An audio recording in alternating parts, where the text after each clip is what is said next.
Welcome to another edition of BadgerBeat, a recruiting edition. I'm Adam Mertz with the Wisconsin State Journal, here with Ben Wargel of Badger Nation, BadgerNation.com. Ben, thanks for joining us. Wanted to just touch on kind of right away the big picture of where the Badgers stand as they're one game now into the season. How many commits they have, and what are they looking for still at this point? Well, they already have 13 commitments. They have 7 offensive and 6 defensive players. They have 6 from in-state, which is really key for them. They always like to kind of build the fortress around the state of Wisconsin. A couple players they've let slipped out, but especially the defensive ends, they really like Chikwe Obasi from Brookfield Central and Alec James from Brookfield East, both of whom were here on Saturday for Wisconsin's win over Northern Iowa.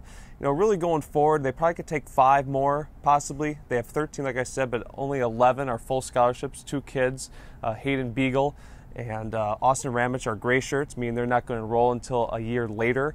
But they're probably looking at cornerback, maybe another offensive lineman. They're probably looking at maybe a safety in there too. So definitely a running back they want to get. They're after some really good kids on the East Coast and in Florida. But right now their class looks pretty solid where it sits today. And you mentioned the committed prospects from both from Brookfield, the defensive ends. Who was here this past weekend who's still kind of eyeballing Wisconsin? Well, obviously Sojourn Shelton from Plantation High School in Florida was the big recruit here for University of Wisconsin football team. Shelton was one time committed to Florida State, committed over a year and a half ago, but since committed in July and is really looking at Wisconsin. He's probably going to visit Nebraska maybe down the road, but fully expect him to commit to Wisconsin. If you follow him on Twitter, it's a riot. He's a big tweeter. Really says a lot of things. Really kind of took us kind of behind the scenes at some of the things he did this weekend. Obviously really loves it. He just wants to take his time. He doesn't want to rush into another decision like he did with Florida State. He doesn't want to have to decommit again. Right. The basketball team also had a big kid here, Nigel Hayes from Ohio. He's picked up an Ohio State offer, but Wisconsin really made some positive strides with him this weekend. I talked to some players that were involved kind of with his visit, and they scrimmaged over the weekend. I know Devin Harris was here. Ethan Happ, who's committed for 2014, was here. I believe Bronson Koenig was also here. They had some pickup games, really kind of enjoyed their time together.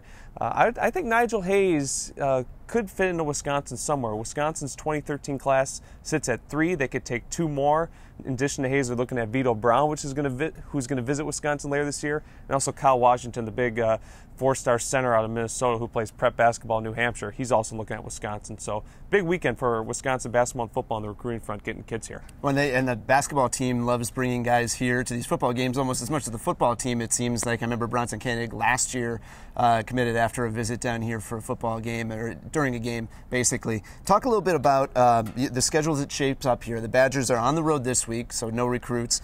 They're playing Utah State on the 15th, a night game. And you said those kind of hold a particular allure in a lot of years, correct? Well, whenever Wisconsin likes to bring in recruits, they want to show the recruits what the best opportunity is to get the full experience at Wisconsin. And usually for night games, the atmosphere here is just ratcheted up a little bit more than, say, 11 a.m. game or a 2:30 game. Usually you see the night games like the Nebraska game last year and the Northern Iowa game 2 years ago. Wisconsin really tries to get their kids that they're really going after in for those games. And so Utah State will obviously have some kids in here. You imagine, too, that in the earlier games, the September, October games, you're going to see more kids take their official visits. Wisconsin tries to get kids in when the weather's nicer, obviously. Obviously, the bigger games, but usually they'll try to get kids in whenever it fits their schedule. But Utah State will have some kids here, as will the UTEP game. Sounds good. Ben, thanks for joining us. Shed some insight on the recruiting front.